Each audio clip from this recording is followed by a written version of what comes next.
खूनी कुआं। सीमा गर्मियों की छुट्टियों में अपनी नानी के गांव आई थी। सीमा नानी के घर पहुंचने के बाद अपनी नानी के पैर छूती है और उनसे आशीर्वाद लेती है। तभी उसकी नानी उससे कहती है, इतनी बड़ी हो गई मेरी सीमा, चल जल्दी से हाथ मुंह धो ले, मैं तेरे लिए खाना लगा देती हूँ। भूख लगी होगी ना? हाँ नानी, भूख तो लग रही है मुझे, आपके हाथ के बने हुए पीले दाल और चावल खाने की। कितना टाइम हो गया है मुझे आपके हाथ का बना हुआ दाल चावल खाए हुए। तू तो नौकरी में व्यस्त थी, तो तुझे कहाँ से टाइम मिलेगा अपनी नानी के लिए? और जब इतने टाइम बाद आई है तो ज्यादा टाइम के लिए रुक कर जाएगी तू। हाँ हाँ नानी, इस बार पूरे 2 महीने के लिए आई हूँ। सीमा की नानी अंदर जाकर उसके लिए खाना बनाने लगती है। सीमा कमरे में अकेली होती है, तभी उसे किसी औरत के रोने की आवाज सुनाई देती है। वो कभी खिड़की से बाहर झांकती है तो कभी दरवाजे से बाहर झांकती है। उसे समझ में नहीं आ रहा होता है कि आखिर रो कौन रहा है। तभी नानी खाना लेकर आ जाती है। वो अपनी नानी से कहती है, नानी, कोई औरत रो रही है क्या? मैं जब से यहाँ आई हूँ तब से मुझे यहाँ किसी औरत की रोने की आवाज आ रही है। हे भगवान, कहीं ये वही तो नहीं? बोलो ना नानी। अरे कोई नहीं रो रहा, ये तेरे मन का वहम है। और तू ना अब खाना खा ले, ज्यादा यहाँ वहाँ की बातों में ध्यान मत दिया कर। जल्दी से खाना खा और फिर मेरे साथ आ जा मेरे कमरे में, दोनों बैठकर खूब सारी बातें करेंगे। ऐसे ही अगले दिन सीमा अपनी नानी के साथ गांव के बाजार जा रही होती है। उसी रास्ते में फिर से किसी औरत के रोने की आवाज आती है। वो अपनी नानी से कहती है, अरे नानी, क्या सच में तुम्हें अभी भी किसी औरत के रोने की आवाज नहीं सुनाई दे रही? मुझे किसी औरत की बहुत बुरी तरीके से रोने और चीखने की आवाजें आ रही हैं। मैं बहुत परेशान हूँ नानी, आखिर ये कौन है?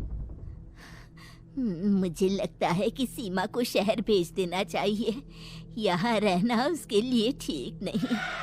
नानी बोलो ना, आप चुप क्यों हो जाते हो? सीमा, तू घर चल, मुझे तुझसे बहुत जरूरी बात करनी है।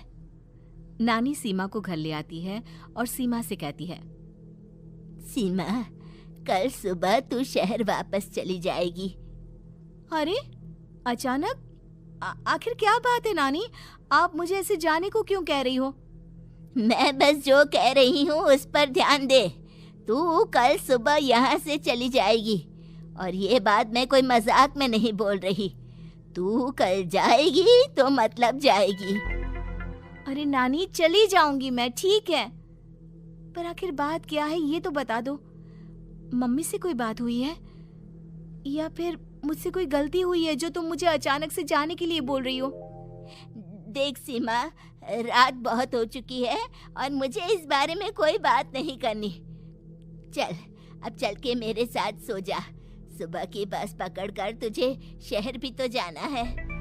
सीमा को अपनी नानी का ऐसा व्यवहार देखकर बहुत ही अजीब लगता है। उसे कुछ समझ में नहीं आ रहा होता है कि आखिर उसकी नानी उसे अचानक से गांव छोड़कर जाने के लिए क्यों कह रही है।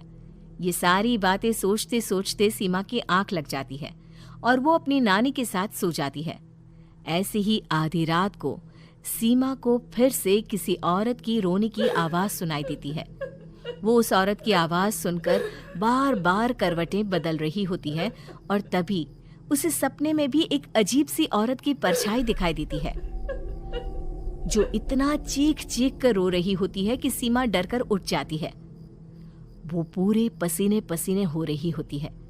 वो अपने आसपास देखती है तो घर में बिल्कुल शांति का माहौल होता है। सीमा घबरा जाती है। वो अपनी नानी को जगाने की कोशिश करती है, मगर उसकी नानी नहीं जगती। सीमा को फिर से उस औरत की रोने की आवाज सुनाई देती है। आखिरकार सीमा अपने आप को रोक नहीं पाती और वो घर का दरवाजा खोलकर बाहर निकलती है। आखिर ये माजरा क्या है? आज तो मैं पता करके रहूंगी। अब आवाज का पीछा करते हुए सीमा आधी रात को गांव के चौपाल के पास बने कुएं के पास पहुंच जाती है, जहां कुएं की चारों ओर बेड़ियां लगी होती हैं। उन बेड़ियों में लगे हुए ताले के साथ एक लाल रंग का कपड़ा और माता रानी का कलावा बंधा होता है। उस कुएं में से सीमा को किसी के रोने की आवाज आती है। सीमा परेशान हो जाती है। इस कुएं में कौन है? कौन है यहाँ? सुनो, कौन है? कौन रो रहा है? वो चिल्ला चिल्ला कर पूछती है और साथ ही लोगों को जगाने की कोशिश करती है, मगर किसी को भी उसकी आवाज सुनाई नहीं देती। अब सीमा खुद उस कुएं के पास की बेड़ियों और तालों को खोलने की कोशिश करती है और किसी तरह कुछ देर की मशक्कत के बाद सीमा उसको खोल भी देती है। और जैसे ही वो कुआं खोलकर उसके अंदर झांकती है, सीमा उस कुएं में गिर जाती है। इतने में उसकी नानी की नींद भी खुल जाती है और सीमा को पास ना देखकर नानी परेशान हो जाती है। नानी घबराकर पूरे घर में उसे ढूंढने की कोशिश करती है, जिसके बाद उसकी नानी और सभी लोग उस खूनी कुएं के पास जाते हैं और सीमा की नानी कुएं के पास खड़ी होती है। सभी गांव वालों और सीमा की नानी को सीमा के चिल्लाने की आवाज आती है। बचाओ, कोई मुझे बचाओ। मेरी बच्ची, हम आ गए, हम तुझे बचा लेंगे। नानी, मुझे यहाँ बहुत डर लग रहा है। यहाँ इंसान की कटी हुई मुंडिया, हाथ, पैर और कंकाल है और खून भी है। नानी, मुझे डर लग रहा है। आप सब मेरी मदद कीजिए, नहीं तो ये खूनी कुआं मेरी बच्ची को भी खा जाएगा। अरे मुझे तो ये समझ में नहीं आ रहा कि आखिर इस खूनी कुएं को खोला किसने। सालों पहले इसको इतनी मुश्किलों के बाद तांत्रिक बाबा ने बंद किया था। अरे पूरा गांव खूनी कुएं के बारे में अच्छे से जानता है, तो कोई भी जानबूझकर तो ऐसा करेगा नहीं। मतलब किसी ने अनजाने में इसे खोल दिया है भैया। सीमा को इस बारे में मालूम नहीं था और जब से वो यहाँ आई थी तभी से उसे किसी औरत के रोने की आवाज़ें भी सुनाई दे रही थी। कहीं सीमा ने ही तो उसे नहीं खोला। अगर ऐसा है तो फिर सीमा का बचना बहुत मुश्किल है। वहीं कुएं के अंदर सीमा रोते हुए बैठी होती है कि उसे आवाज सुनाई देती है जो कुएं के बाहर खड़े गांव वालों में से किसी को सुनाई नहीं देता। आज सालों के बाद मुझे ताजा खून मिलेगा। तेरा खून पीकर आज मैं अपनी प्यास बुझाऊंगा।